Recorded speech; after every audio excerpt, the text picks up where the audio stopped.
ejercicio para conservar la forma del rostro. Lleva la lengua al paladar, justo detrás de los dientes. Presiónalo fuertemente, comienza a hacer los movimientos circulares con la lengua a lo largo de la pared posterior de los dientes y el paladar.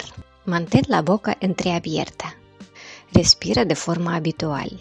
Realice el ejercicio 5 veces a un lado y 5 al otro. Relaja los músculos, abriendo y cerrando la boca relajada.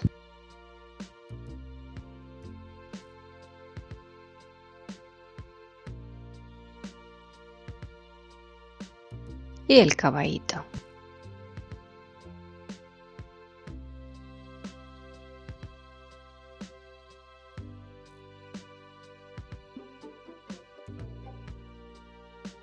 Del mismo modo, trabaja la parte inferior.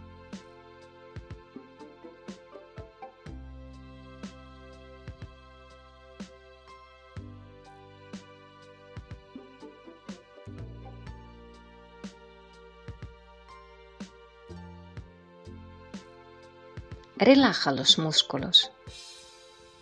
Si te haya gustado, por favor dale al like y comparte el vídeo en tus redes sociales.